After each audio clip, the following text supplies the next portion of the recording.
Sachez, bon, je sais pas pourquoi je me suis rapproché autant du micro. Sachez que j'ai eu deux emmerdes. Voilà, hein, avec le trailer.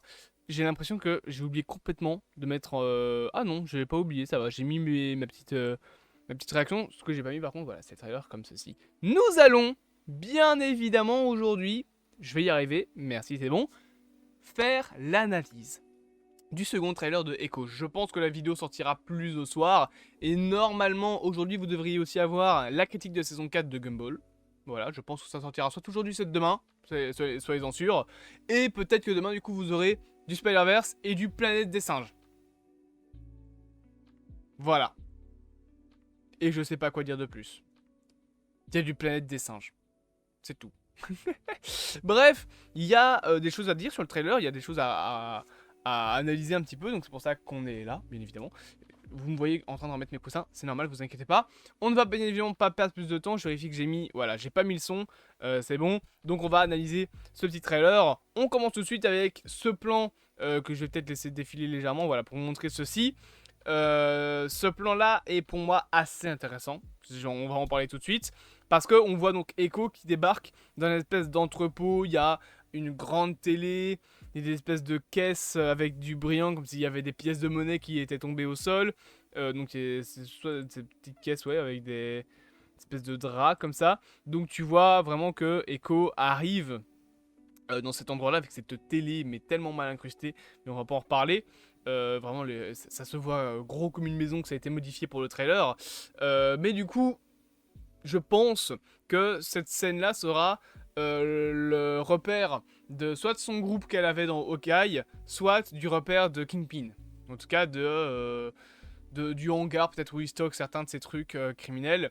Et soit il y a eu une petite fête, on voit qu'il y a des confettis ou en tout cas quelque chose qui brille, soit c'est de l'argent qui a été balancé, il y a eu, je sais pas moi, une augmentation de tous les employés, mais voilà, petite séquence un petit peu comme ça. Et on voit ici donc Maya qui est présente, qui a l'air un petit peu soit de faire la gueule, ou globalement en fait d'être en colère, je trouve. D'ailleurs, petit flare light ici. Les flare lights, c'est les bandes de lumière, bien évidemment, qu'on a dans les films. On a de la petite poussière également. Donc, c'est un truc qui va me permettre de parler un peu de l'iconographie de la série. Je la trouve très stylée, très sombre, un peu désaturée comme ça sur certains plans, un peu plus saturée sur les visages sur d'autres plans. Je trouve vraiment que la colorimétrie, la photographie de la série a l'air très très cool. Et là, je suis en train de parler avec des mots que vous ne devez pas comprendre. Non, quand même, vous êtes pas con, hein, on va pas exagérer. Mais pour ceux qui s'y connaissent vraiment pas en cinéma, je vous dis photographie, vous allez genre, quoi. La photographie, l'imagerie, c'est donc l'image que vous avez devant vous, quoi.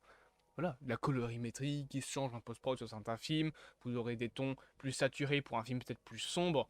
Non, justement moins saturé pour un film plus sombre et plus coloré, plus vif. Pas spécialement plus saturé, mais juste avec des couleurs plus vives, avec peut-être des teints plus rouges pour des films plus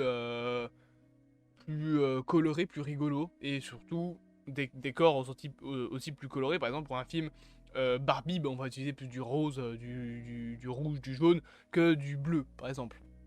Le bleu, on va utiliser surtout un bleu très clair pour le ciel, mais dans un film Barbie, par exemple, ça aurait été un petit peu bizarre d'avoir la même colorimétrie que dans Blade Runner. Par exemple, d'ailleurs, vous pouvez prendre une image d'un film sur Photoshop, prendre des points aléatoires sur l'image avec l'outil. C'est quoi, c'est l'outil je sais plus comment ça s'appelle là, la pincette, ouais, c'est ça l'outil pincette. Vous faites des ronds de couleurs et en fait vous avez la palette de couleurs d'une image ou d'un film. Voilà, je vous dis ça comme ça, vous faites ce que vous voulez de cette information. Mais donc voilà, j'aime beaucoup la colorimétrie, l'imagerie qu'il y a dans les bandes annonces. J'espère que ce sera comme ça dans toute la série. Et après, cette image-là, on a ceci qui est assez intéressant, notamment le garde qui dit le Kingpin vous remercie pour votre fidélité. Et après, le garde chauve va tuer cette personne qui est dans la prison. Je pense que le Kingpin va tout simplement le faire éliminer parce que c'est peut-être un témoin ou voire un de ses employés qui en sait peut-être un peu trop, je pense. Donc ce sera pour ça qu'il va se faire tuer, hein, comme ça là. Pouf. D'ailleurs, il y a un truc intéressant, c'est la réaction. Genre des gens. Là on voit bien que c'est donc eux qui ouvrent et c'est lui qui dit Kingpin vous remercie de votre fidélité. Et puis t'as le garde qui est là, qui sort son arme et le tue. On dirait que genre je sais pas, on dirait qu'ils sont surpris que le Kingpin soit là. Peut-être que ce mec-là a été envoyé par le Kingpin pour porter un message, genre le Kingpin arrive, et que les deux se sont rendus compte, putain de merde, il travaille pour le Caïd, il faut le buter, sinon le Caïd va venir nous casser la gueule. Je pense. On a ensuite ce petit truc, donc TVMA level, donc le TV mature level, et on a viewer, donc spectateur, la discrétion et advised, je sais plus ce que ça veut dire advised. Vous savez quoi, je vais les regarder. On va les regarder ensemble, donc on va aller sur Google Trad. Voilà, on va taper advised, et c'est informé. Donc voilà, discrétion, on vous informe qu'il faut être attentif un petit peu. Après par la suite, c'est pas très intéressant, ça juste il y a du sang qui coule dans le logo. On a toute cette séquence assez intéressante de baston, donc de Statanier dans le même hangar qu'au début. Je vais la laisser défiler, je vais peut-être pas vous mettre le son parce que moi je l'ai pas et en plus il va trop fort. Donc je vais pas vous mettre le son, mais je vais le laisser défiler et on va voir que voilà, c'est assez violent. Il y a la fameuse chaise, paf, que Maya fout dans la gueule d'un gars, qui allait être un des gardes. Et voilà, il y a des petits cadavres un peu partout. On voit que c'est une espèce d'hangar un petit peu d'une mafia comme ça, peut-être de la mafia de New York ou une Corée en genre, parce que bah, c'est là où est Maya Lopez. Elle lui fout des gros coups de poing dans la tronche. On voit que c'est bien sombre. Bien je tabasse des mecs là, hop là, toi tu tournes beau dans la tronche. Donc ça, je trouve ça intéressant, voilà, paf. Et après, ce plan-là, du Kingpin. On va l'analyser un petit peu. Bon, il y a le Kingpin qui est présent, et il y a une femme, enfin en tout cas ce qui semble être une femme derrière, je pense que c'est Vanessa Fisk. Soit une servante, soit c'est la femme du Kingpin, donc Vanessa Fisk. Voilà, je lâche ça comme ça. Pourquoi est-ce qu'on aurait Vanessa? Bah peut-être pour recanoniser un petit peu la série Daredevil et les séries Marvel, Punisher, etc. Dans le sens où actuellement elles sont semi-canon avec le MCU, mais la présence de Vanessa Fisk dans la série Echo canoniserait entièrement cette dernière, donc voilà, c'est pour ça que je pense que ça peut être un peu intéressant de l'avoir dans la série Echo. C'est tout simplement pour vraiment bien mettre en compte que la série Daredevil fait partie de l'univers Marvel Studios, entre guillemets, donc voilà, c'est pour moi ce qui fera ça, et on voit bien que ça a l'air d'être la femme du Kingpin. Le Kingpin d'ailleurs qui dit je ne t'en voudrais pas quoi qu'il en soit autrement. Attendez, non, je ne voudrais pas qu'il en soit autrement, donc globalement ouais c'est ça, hein, c'est le Kingpin qui a l'air de vouloir un peu manipuler Maya Lopez. Je ne voudrais pas qu'il en soit autrement, voilà, blablabla. On a ensuite des plans sur Echo qui continuent d'ailleurs à casser des gueules, vous le voyez ici, paf, petite explosion. Et après, il y a des plans qui sont un petit peu plus vagues, donc on voit ça, on voit une image comme ça, on voit un cadavre qui se poursuit par Wilson Fisk, la fameuse scène d'origine avec le Kingpin qui défonce la gueule, et là je l'avais dit dans ma vidéo réaction, on a Maya qui sort de sa chaussure un petit couteau et qui ensuite va trancher la gorge du mec là. Ça a l'air de se passer dans un autre endroit que le hangar, ça va pas l'air d'être le hangar. Et après on va avoir des scènes assez intéressantes. Je vais vous mettre en 0, non je vais pas vous mettre en 0.25. On a juste Maya qui semble arriver cette fois-ci dans le même hangar. Ici le Kingpin qui a une autre séquence, mais sauf que là il a son cache-œil. Chose qu'il n'avait pas dans la première scène où on l'a vu dans le trailer. Ça montre bien que la scène se passera, on va dire, sur plusieurs temporalités. Une temporalité avant la série Hawkeye et une temporalité après la série Hawkeye, où le Kingpin a un œil en moins. Et après, bien évidemment, on a le petit Daredevil qui est présent ici. Et d'ailleurs, petite anecdote, le Daredevil de la série Echo aura le costume de la fin de la série Daredevil, donc ouais, c'est ça, c'est la fin de la saison 3, enfin même la fin de la série tout court il me semble, où il a son costume rouge. Dans la saison 1, j'ai pas eu mon souvenir de quand est-ce qu'il a eu son costume rouge, je sais plus si c'est dans la fin de la saison 1 ou après.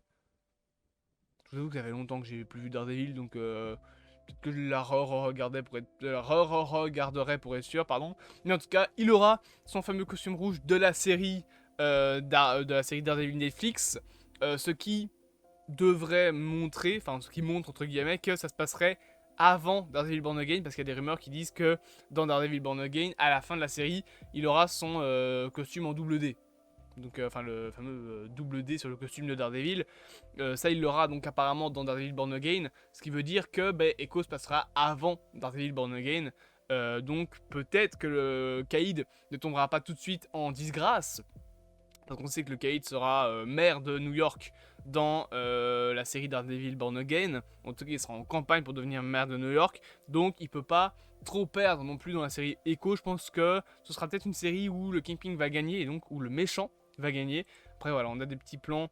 Cette petite scène, je sais pas vraiment quoi en penser. Ça a l'air d'être un des prédécesseurs, enfin un des descendants de Maya, mais on peut pas en dire plus de choses. Et après, on a encore des scènes de combat, une voiture qui rentre dans une autre voiture. Ceci qui est assez intéressant, je pense que ça se passera à la fin de la série. Parce que Maya a l'air un peu plus posée, t'as des voitures de flics qui débarquent, là t'as encore de la baston bien évidemment, voilà, elle tue quelqu'un et hop, le fameux craquement de nuque, on voit ici. Et d'ailleurs, on marquera que au moment où elle craque la nuque de ce mec là, la réaction est un peu entre le soulagement et entre le putain qu'est-ce que je viens de faire. Genre elle a une drôle de tête comme si elle se rendait compte qu'elle avait fait une connerie, je pense. Et après donc on a le logo titre, bien évidemment. Que dire du coup de ce trailer, globalement qu'il était très cool je trouve. Que j'attends également de voir la série qui sortira donc à 3h du matin le 10 janvier il me semble. Vous aurez des critiques probablement simultanées, genre une critique à la fois, parce que je vais pas faire une critique de toute la série comme j'ai fait avec The Mandalorian saison 3 ou comme je fais avec Gumball. Je préfère faire un épisode par épisode parce que c'est des gros épisodes de 1 heure, là où The Mandalorian c'était plus court et Gumball c'est encore plus court, c'est 10 épisodes, enfin c'est 10 minutes un épisode de Gumball, là où Echo c'est 5 heures en tout, parce qu'il y a 5 épisodes. Techniquement il y a plus de visionnage, enfin il y a beaucoup plus de visionnage en Echo que dans une saison de Gumball. Vous faites le calcul, il y a 40 épisodes de 10 minutes. Ça fait 400 minutes. Vous divisez ça par 60. Ça fait un peu plus de 2 heures, 3 heures, en tout cas si. Ça fait un peu plus de 3 heures. Peut-être même 4 heures. 120, 240, 360. Non, ça fait moins de 4 heures. Mais du coup, c'est plus court. Voilà, globalement. Et de toute façon, c'est moins conséquent à critiquer. Donc, c'est pour ça que vous aurez des petites critiques. Un épisode par un épisode pour Echo. Donc, ce trailer était plutôt cool. C'est cool de voir Daredevil. C'est cool de voir. Waouh, oh, le bégaiement. C'est cool de voir le personnage de Wilson Fisk. Après, bien évidemment, à voir peut-être qu'il y aura un filtre anti-copyright sur toutes les images que je vais vous montrer. Ça a été le cas notamment pour le trailer. Je suis désolé, c'est pas de mon ressort. C'est juste qu'il y a des blocages de la part de certaines entreprises qui me semblent quand même être des blocages frauduleux. Hein, parce que une vidéo Marvel qui se fait bloquer par une entreprise qui s'appelle UFC. Surtout que UFC c'est de la boxe ou du catch. Marqué UFC 296 CID. Ce serait Marvel Studios, Disney, je comprendrais, mais là, UFC 296 CID, ça pue la fraude quand même. Donc je me suis pas fait chier, j'ai foutu un filtre anti-copyright parce que je voulais pas vous sortir la réaction à 17h non plus. Mais ça pue. La prochaine fois, de toute façon je regarde à chaque fois dans mes mails, si je vois un truc ainsi, moi de toute façon je conteste. Et vous aurez une critique au pire. Enfin une critique, une seconde réaction, le temps juste, mais voilà. YouTube, si vous m'entendez, à un moment, il faudrait peut-être faire en sorte que ce genre de truc n'arrive plus. N'hésitez pas bien évidemment à vous abonner, à partager, à liker et à commenter cette vidéo. Et bien évidemment, je vous dis à plus, amoureux de transit du cinéma.